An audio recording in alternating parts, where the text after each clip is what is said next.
I'll minimize it. Okay, awesome. Okay, so thank you for all for being here, and thank you for inviting me, Kiero and Bahia, to speak at the Quantum BC seminar series. So today I'll talk a little bit about, well, for about 40 minutes, hopefully, about how we model polarization in quantum materials.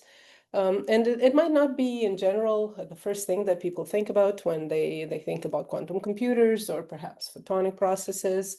But it definitely is one of the, it's a fundamental process that underlies a lot of the behavior of devices that are applicable in these cases.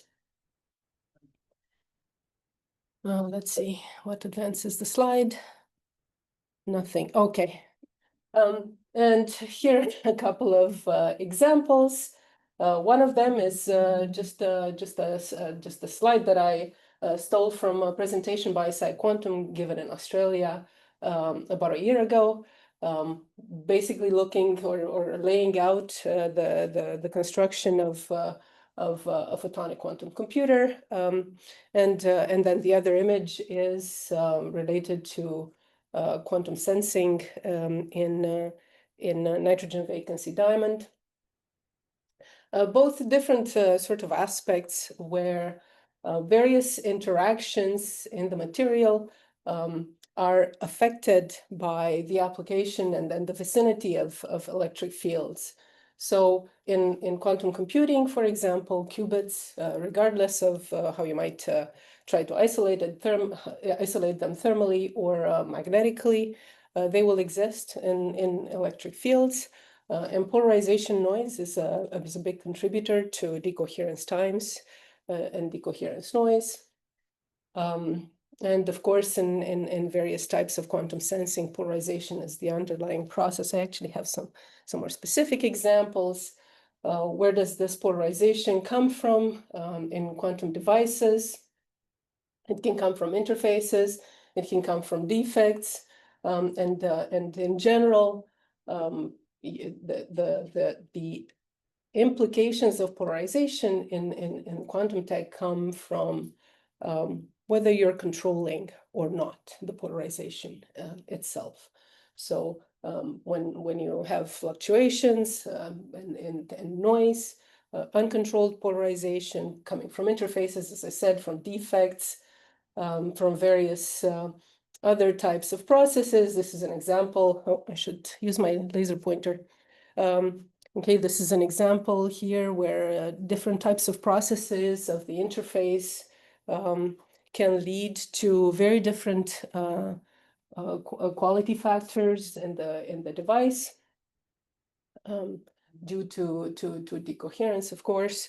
And this is a case where you're not controlling your polarization. Whereas if you use in this case over here on the right, where you can use polarization to your advantage when by poling, for example, this is a sublayer of PVDF, polyvanillidine fluoride, which can be poled. And it's a copolymer of PVDF, actually. It can be, depending on the ferroelectric orientation of the sublayer, then the behavior of the tungsten sulfide add layer is very different, leading to creation of very well-controlled quantum light in one case versus not so well-controlled semi-classical light in a different case. So this is, you know, a positive effect of polarization in a quantum device. So we can use theory to try to understand to some extent how polarization happens and the response to applied fields of various materials. And this is what I'm going to talk to you about in the next few slides.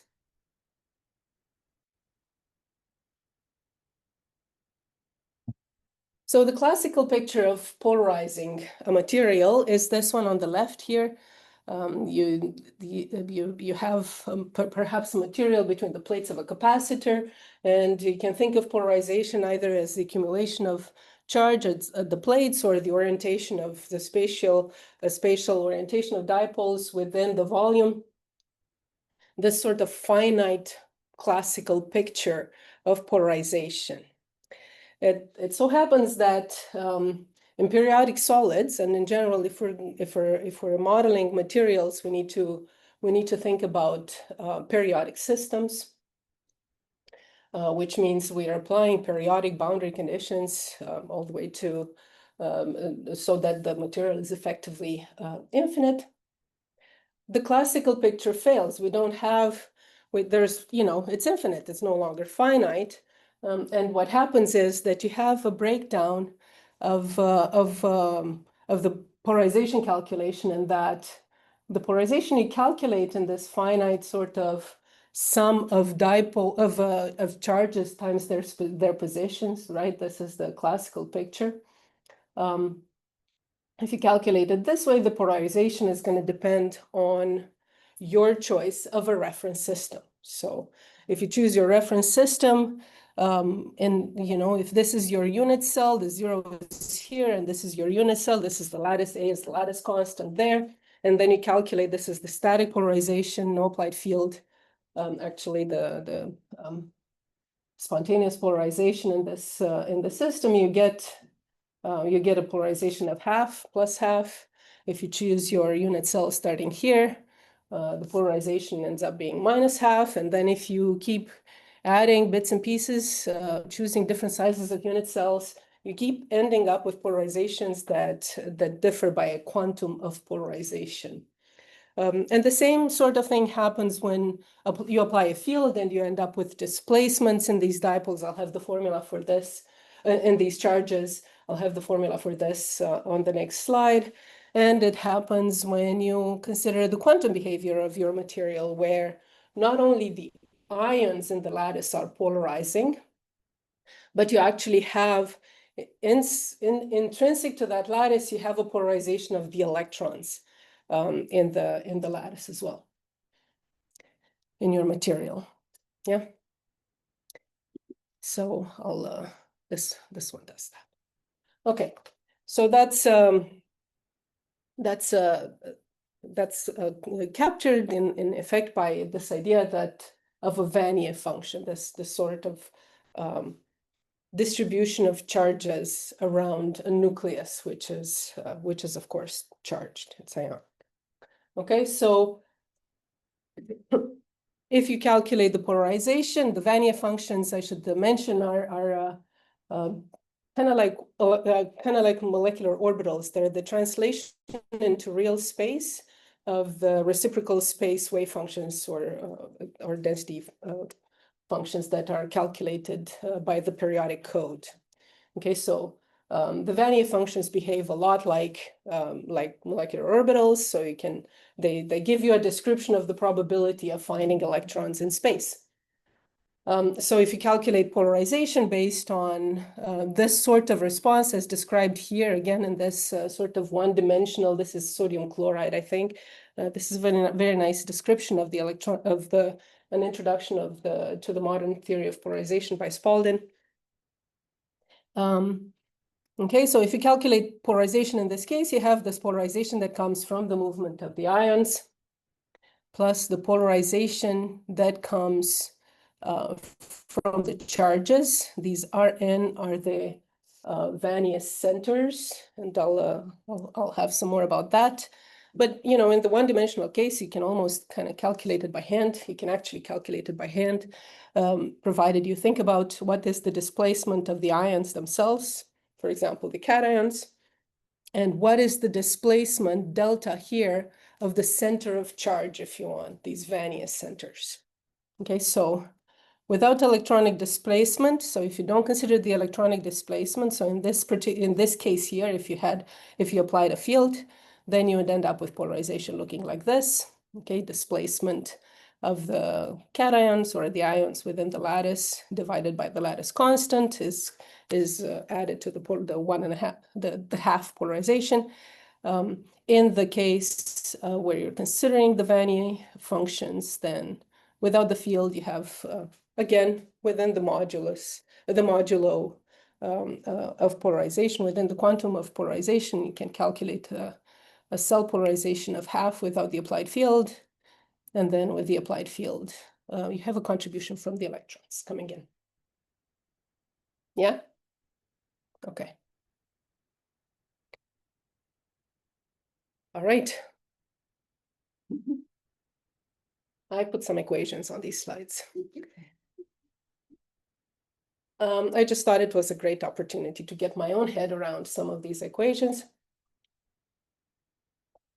So what the modern theory of polarization says, and this was laid out in mid-90s by King-Smith and Vanderbilt.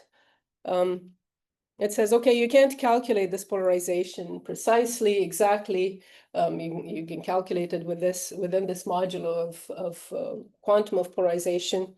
But maybe you don't need to. What you actually need to calculate is in the change in polarization when you do something, perhaps turning on or turning off a field.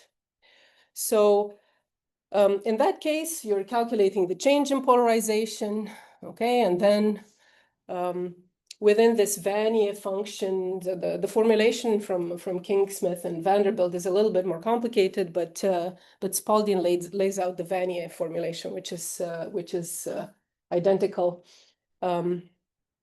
And I find it kind of useful to get my head around it. So again, if you're calculating the change in polarization upon applying the field, so you're starting with the your polarization within the field minus polarization at zero field. You don't need to actually calculate these. You need delta. Okay, so then if you look at the formula, you have the difference between the charge displacement, the ionic displacements, and then the charge displacements come in from these Vannier centers. So if you calculate, you can calculate the Vannier centers by the formula over here. That is related to the cell periodic block functions. It's really calculated as the expectation value of the position when in those cell periodic block functions, right? So makes sense, yeah, that it's the expectation value of the position of the charges, right? And or the average value of the position, this is how we defined it conceptually in the first place. Okay, so then in this ugly formula here, you end up with an integration over the Brillouin zone. First of all, a sum over these Vannier centers that are the integration over the Brillouin zone of the final expectation value of the charges minus the initial expectation value of the charges. And that's the charge contribution to the change in polarization. All right, great. Hopefully this makes sense. And as you'll see on the next slide, this formulation is identical to what comes from the original formulation based on the Berry phase calculation. Okay, but we can't really go through the modern theory of polarization without mentioning the way it was set up by King-Smith and Vanderbilt, and this is set up over here. So the difference in polarization is calculated as an integration over current. Essentially, it's the current, the microscopic current induced in the material by the application of the electric field. And it can be, so the way Vanderbilt does it is to calculate it perturbationally. So you're basically turning on a very slow perturbation and then integrating over that. Okay, and this allows you to calculate based on the Berry phase, which is the change in the k-space vectors, the phase change in the k-space vectors as they travel through the cell. Okay, this is the Kohn-Sham potential over here. that you get from DFT. And if you look at the way this is written, I just grabbed it from the textbook, so it looks a little bit different, but it's again this expectation value or bracket calculation of UK D with respect to K of UK. Okay, and this integer times Z over here is that the modulus, the quantum of polarization that I mentioned before. Okay, since we've gone through all this math, we might as well mention a really, really useful concept that comes into play in interpreting data coming from the computational programs, calculating Berry phase or Vanier function approaches to the modern theory of polarization.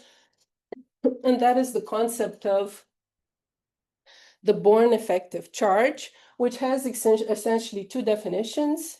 One of them is the change in polarization with respect to displacement of charges over here. Or the other one is the forces, and this is the useful one over here, the forces acting upon the nuclei due to the application of the external field. Okay. So these are a very nice proxy so they capture this idea of polarization of the charges of the electrons in the associated with each ion, so that now you end up with effective charges on the ions inside in your crystal that are distinct from what you expect, right? So this is, for example, in a series of perovskites with the ABO3 sort of lattice constant structure. These are the various types of Born effective charges that are calculated upon application of a field, and the optical dielectric constant, C infinity here. Okay, so as you can see, the nominal value for barium, for example, is it's a charge of 2. That's what you normally start with when you're thinking about barium titanate. If you look at the actual Born effective charge for barium, you end up with plus 274. The zirconium ends up being 7.32, and so on. And the same thing happens with the other perovskites, although possibly less strongly in well, it depends, I guess, on which ion you're calculating for lead zirconium mixed oxides.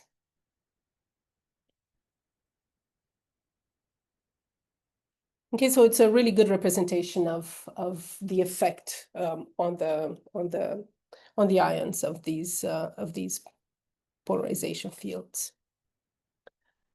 All right, so all that being said, so we've got our head around how you calculate polarization when you have an infinite crystal. Okay, and you have these various you have the K-space vectors and wave functions calculated. Okay, so you basically start with some sort of structure.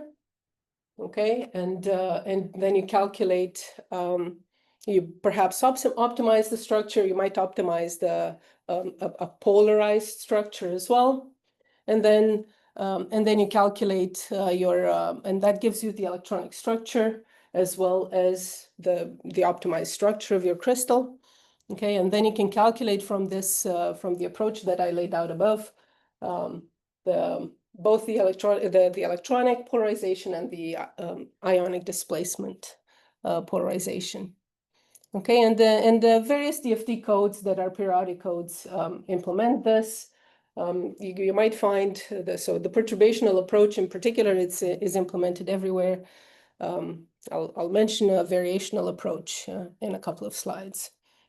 Okay, so you need codes that have these periodic boundary conditions and the k-space integrations implemented.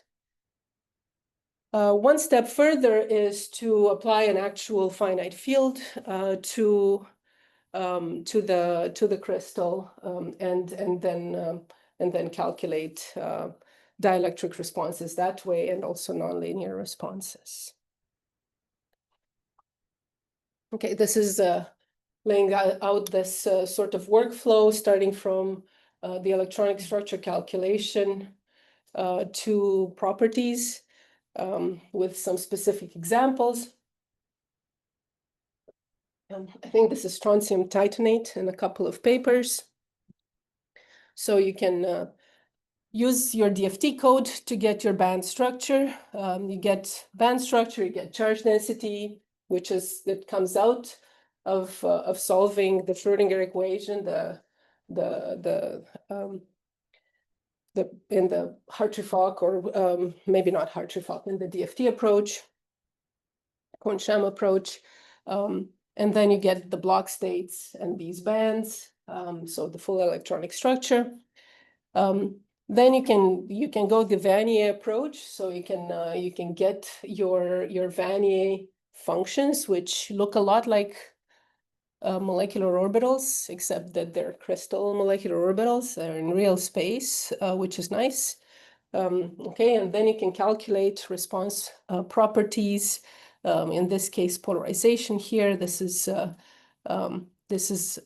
paper where they are looking at the impact of defects in the structure of strontium titanate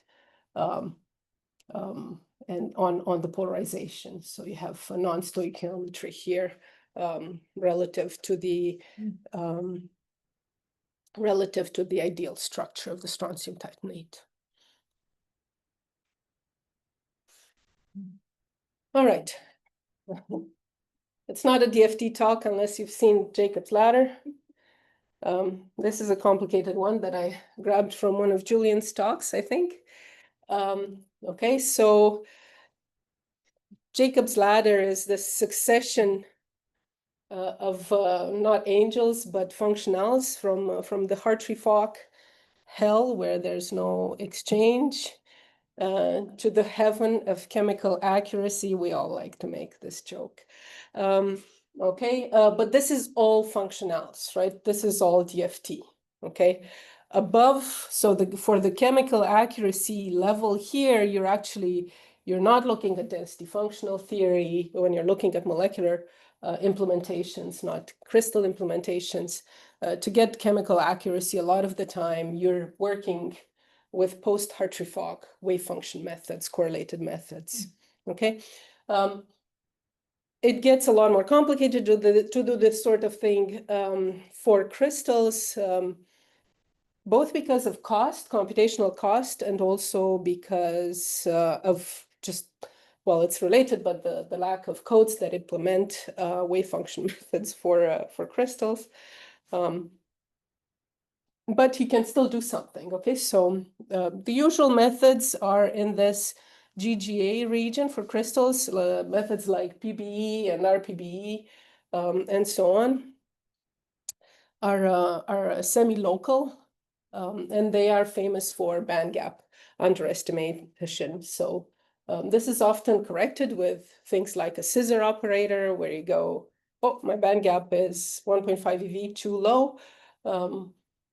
I'm going to add a scissor operator of 1.5 eV to my band gap. It's a fancy way of saying I'm going to add this amount to my band gap, and then I'll do my calculations based on that. Okay, this is common practice still in semi-local DFT. Okay, but you can actually do one better, or maybe a couple better, with using Hartree-Fock.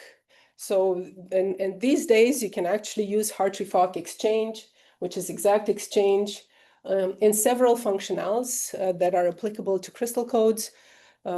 So I'll talk a little later about Julian's results on making or figuring out how to use HSE06, which is a parametrizable or reparametrizable hybrid functional that is available for crystals in quantum espresso. Okay, you can do perturbation theory in order to fix that band gap in the GW approach and so on. If you want dynamic polarization under optical fields, you can do different levels of time-dependent DFT. And then if you want to capture anything dynamic beyond vibration, you might need to add some temperature to your system and use ab initio molecular dynamics. And these methods tend to be available in most crystal codes these days.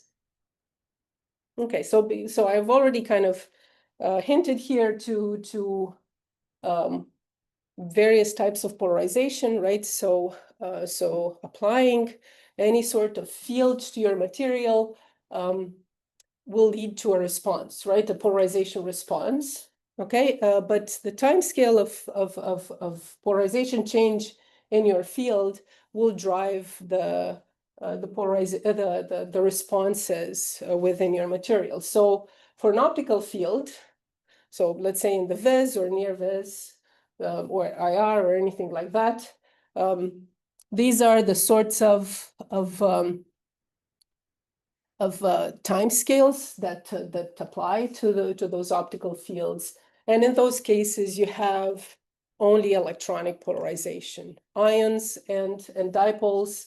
If necessary, if dipoles are appropriate for your material, they won't be able to adapt to the applied field change in polarization. A lot of static dielectric constant calculations, for example, are done at low field up to 1 gigahertz. In cases like this, all polarization modes are relevant. So you have to try to understand the movement of ions and the movement of ions and so on in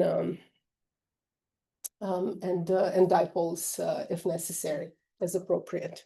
Ionic response tends to be vibrational, so it's a little faster than some dipolar responses. And as I said, the electronic response is in the same sort of frequency regime as optical fields. Okay, and this is a picture of the two, the imaginary in red here and the real part of the dielectric constant, capturing the various types of effects and polarizations in general as a function of frequency of the applied field.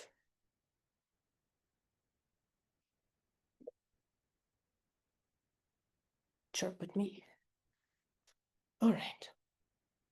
So quickly, just I like this project because it kind of gives you an idea of how you can capture these sorts of interfacial processes that I alluded to earlier on. So looking at just optical absorption, right? So just applying an optical field, very quick changes in polarization. You don't end up engaging much except for the electrons. So in cases like this, you can calculate the imaginary part of the dielectric constant, which is the optical absorption from the Lindhard formula for the random phase approximation. It's just given there. So you can, this is the case of a nanocomposite of polyvinylidene fluoride with silver inclusions. The silver inclusions are given here, okay? So you can get some initial structure. You can run your electronic structure calculation and then apply the Lindhard formula summing up. So the Lindhard formula basically relates the optical absorption to the allowed interband transitions for your material. So you get your band structure, and then you look at which transitions between the bands are allowed. It's a dielectric, so it's interband. Okay. So you get your, as I said, your band structure, your band structure or your density of states, if you want. So you have these energy levels. In this particular case, we have polyvinylidene fluoride, which has about a 6 or 7 eV band gap, very large band gap. And then we have these inclusions, which are silver inclusions of various sizes. I'm not going to get into a ton of detail here. The silver inclusions have a lot of states near the Fermi level. Some of them are occupied, of course, and some of them are unoccupied. But within, a couple of eV, you have a lot of states and electrons coming from the inclusion. So because of that, when you're looking at the density of states of the full composite, this is different volume fractions here, the two graphs. You see that you basically get in the optical regime here, most of the electrons and states come from the nanoparticle. So when you're doing your interband transition, you end up with most of the transitions also, and so all the optical response is driven by the nanoparticle. So in cases like this, you have exactly what you would expect from a particle in a box sort of treatment of your nanoparticle, right? This is the standard nanoparticle response, where if you're applying polarization in this direction, there's matrix here. The red dotted lines are just the nanoparticle states. The black is the full response. So if you're applying the polarization along the long axis of the nanoparticle, you get a shift, a red shift, as you increase the size of the nanoparticle, so the states get closer. Whereas if you're applying polarization on the side where the nanoparticle is the same size, so all these nanoparticles are the same size in transversal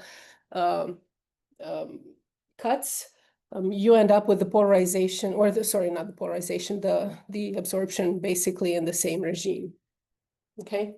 You can see in these cases some interaction at the interface, but it tends to be at the extremes of the behavior. So you don't really see it right in this range, in this regime, in the density of states. There's some splitting, of course, that comes from the interaction, but most of the interaction comes where the PVDF density of states actually can be found. So at higher excitation energies. Okay, so that's it for optical absorption, or just optical excitations with optical fields. What happens if you actually need to get the full dielectric constant? So to an applied field that is perhaps static or changing slowly. So in this case, you can look at two different regimes for your calculation of the dielectric constant. There's a frozen ion, right? So where you keep all the ions frozen, and you just look at the electronic polarization. And then you can release your ions and calculate the relaxed ion full polarization as a change between the relaxed and non-relaxed polarization. And these results here are for magnesium oxide from a paper by Umari and Pasquarello, who take the modern theory of polarization, and instead of doing and solving the polarization perturbationally, they actually use the polarization to create a metastable state, a metastable polarized state that then they optimize variationally. So they create a Hamiltonian that is the non-polarized Hamiltonian minus the polarization times the applied field. And then they minimize this Hamiltonian variationally, the energy associated with this Hamiltonian variationally. The advantage being that variational approaches are a lot faster than perturbational approaches when you're doing electronic structure. And we always care about what's faster when we're doing electronic structure for crystals, in particular nanostructured crystals, because all of these calculations are very time consuming. Okay, so in this particular case, they calculate using the modern theory of polarization in this pseudo-variational approach. They calculate an epsilon infinity, the frozen ion dielectric constant, 2.79 compared to the experiment.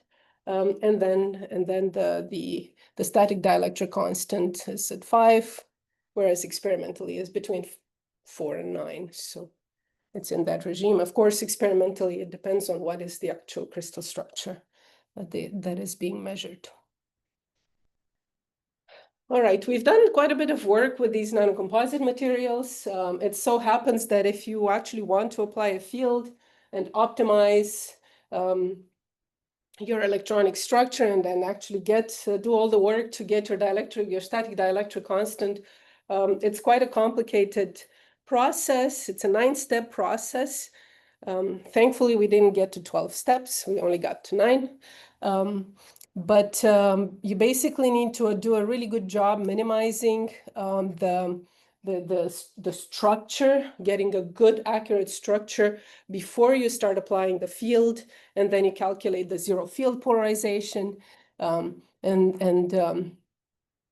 then you apply the field, and then you calculate the clamped ion or the clamped ion polarization, which is the electronic polarization. And then to get the full polarization, you actually turn on the field and remove this dampening, and then you have an optimization of the electronic and ionic structure iteratively. So the polarization involves, when you're applying a finite field, the polarization involves the adaptation of the ions, not just to the applied field, but also to the intrinsic field that comes from the polarization of, in this case, the inclusion in a composite. Okay. So some results just to see this whole thing in application for magnesium oxide silver nanocomposites. So we took the magnesium oxide matrix that Tomari and Pasquarello used, and then we laid out this full formalism for calculating the polarization for a complex material such as this. And we find that going from magnesium oxide to the 5% or 4% volume inclusions, we end up with enhancements of both the electronic and the full static dielectric constants that are significant, even by using these very small inclusions. And as I said, you have this Born effective charge picture that kind of gives you a bit of an idea of what is happening with the polarization in your system. And these are the Born effective charges for the oxygen and the magnesium ions. Okay, and you can see that the closer they are to this polarized inclusion here, the larger the deviation from the ideal -2 charge that you have. And you can sort of do an interpolation of this Born effective charge through space, and you get this distribution of enhancement in polarization. So ions here have stronger polarization, whereas so the polarization is along Z here, whereas ions in the equatorial region are depolarized. Okay. Okay, and this is somewhat similar in picture for this very symmetric inclusion with having a dipole field inside that matrix. Okay, things are a bit more complicated if you play with less symmetric inclusions, and Archita did that for her PhD thesis.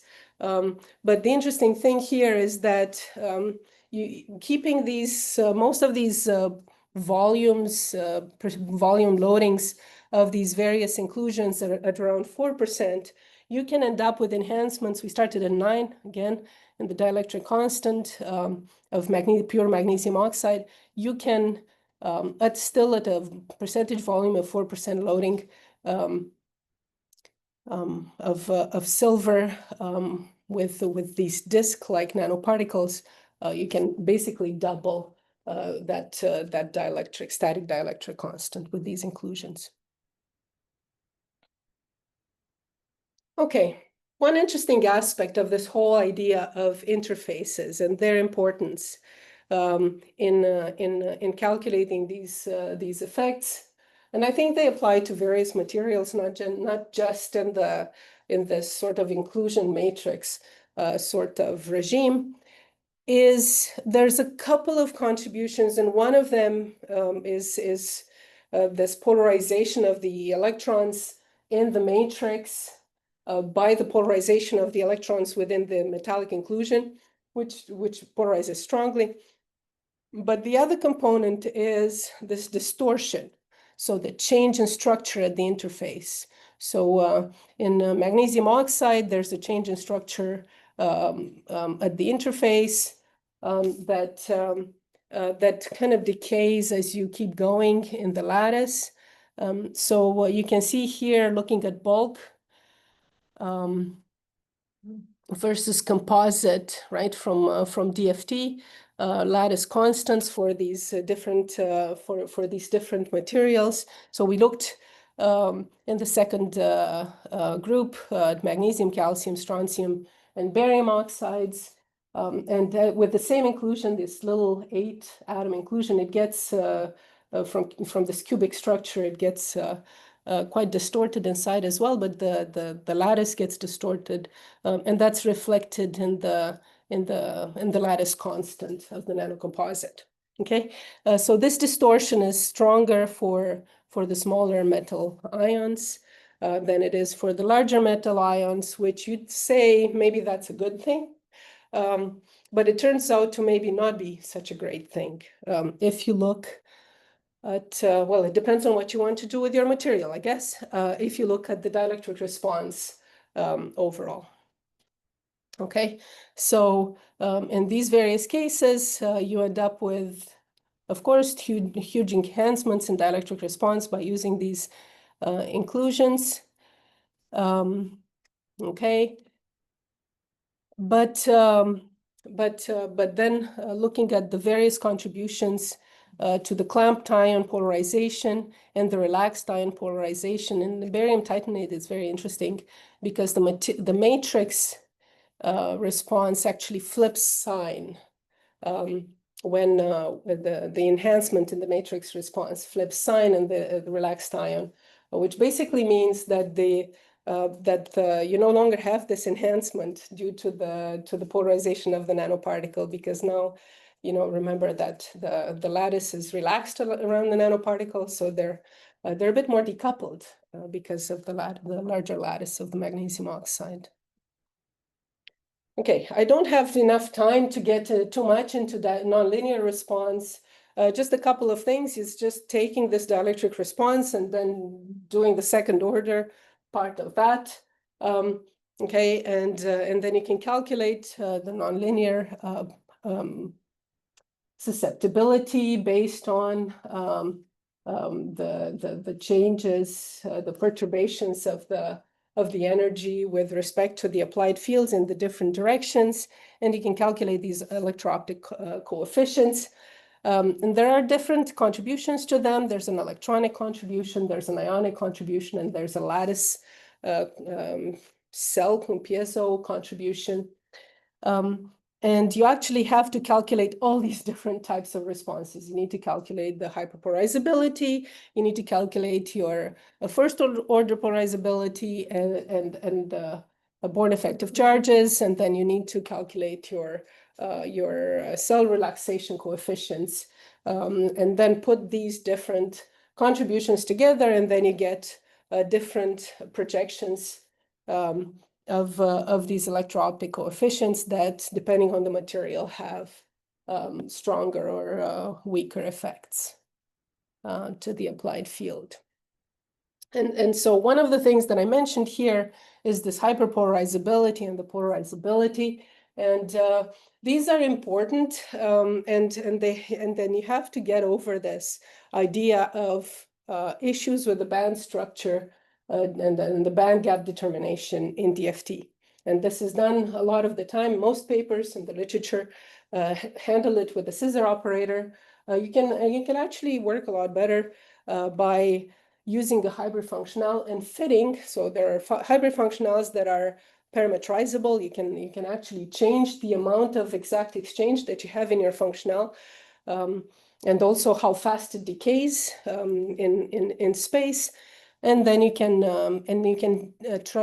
fit the experimental gaps based on this reparametrization of the functional. And Julian has done this for us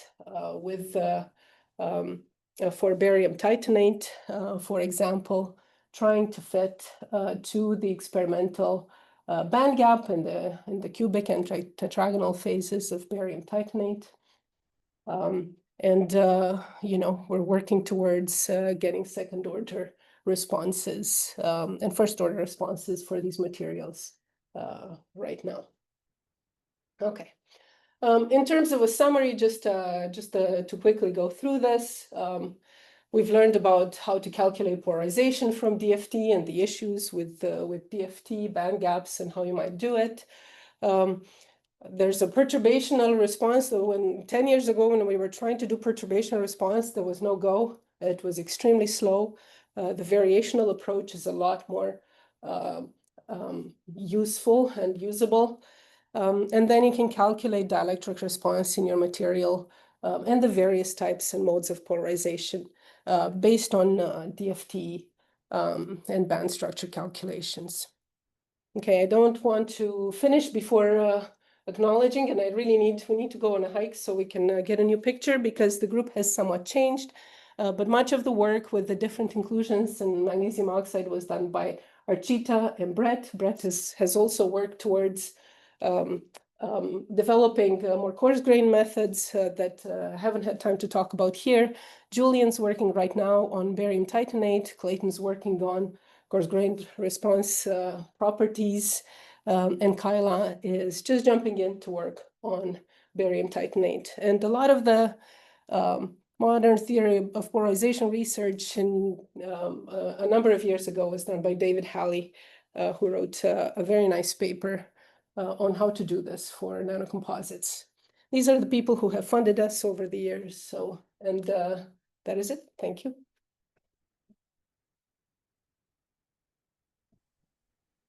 Thank you, Irina. Any questions from the room here or online? You're welcome to ask away. Or post in the chat if you prefer. And I know there are about 7 or 8 at SFU in the room, so there may be some questions from there as well.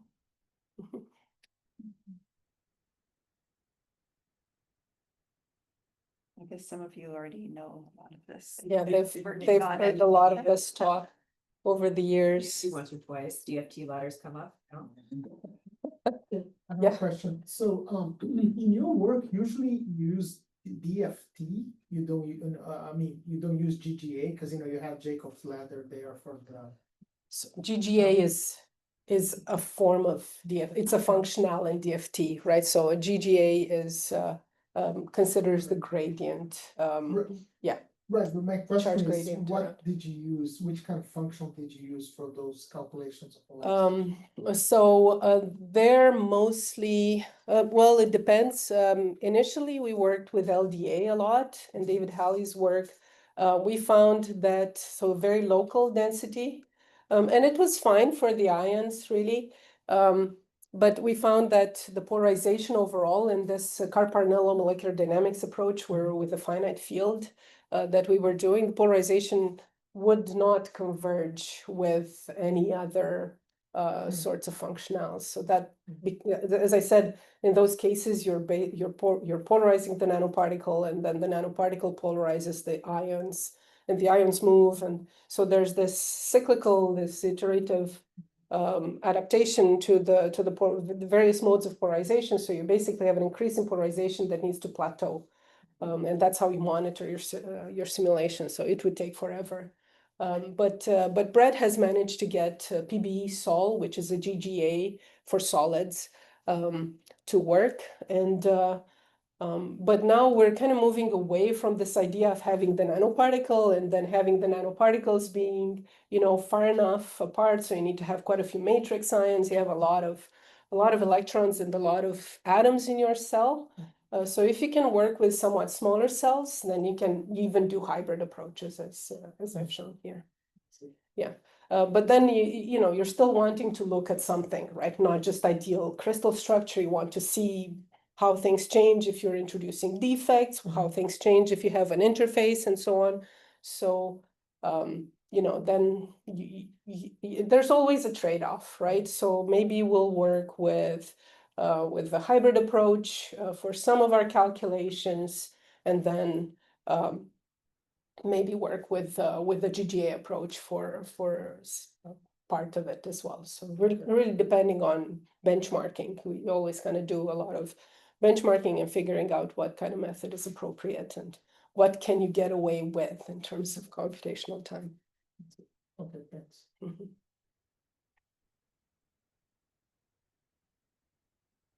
Any other questions online for Irina? I don't know if we hear if they say anything, so they'd They have, would have it would have to be un- in the chat. Yeah, or they'd have to unmute Maybe, themselves. yeah. So I don't know that we have any. Sometimes people put it in the chat, but maybe they Yeah. don't. Okay. Okay, well, thank you again, Irina. Thank you. I'll just stop the recording. And there's a